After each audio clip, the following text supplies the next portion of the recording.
હવામાન વિભાગની જે આગાહીઓને જોતા આગામી 3 કે 4 દિવસ સુધી ભારે વરસાદ અને પવન સાથે ભારે વરસાદ થવાની આપણા જિલ્લામાં શક્યતાઓ છે. આને ધ્યાને લઈ અને તમામ જે આપણા વાડી વિસ્તારમાં રહેતા નાગરિકો છે એને વિનંતી અપીલ કરવામાં આવે છે કે પોતે સલામત સ્થળોએ ખસી જાય.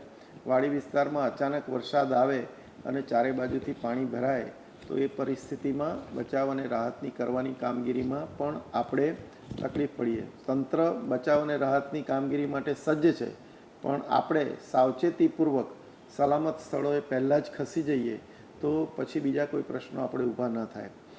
તેવી જ રીતે જ્યાં જ્યાં સિટી વિસ્તાર છે અને ગામડાઓમાં નીચાણવાળા વિસ્તાર છે ત્યાંથી પણ લોકોને ખસી જવા માટે અપીલ કરવામાં આવે છે.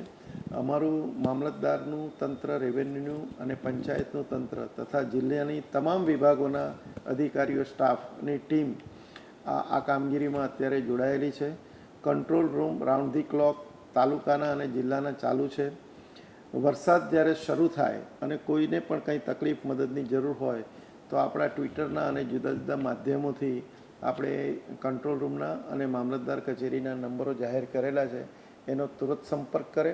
કોઈ ખોટી અફવાઓથી દોરાય નહીં, પરંતુ આફત જે કદાચ આવવાની સંભવિત ભારે વરસાદની પરિસ્થિતિને ધ્યાને લેતા આપણે સલામત સ્થળે ખસી જઈએ એ સૌથી મોટો અને અસરકારક આપણો ઉપાય છે.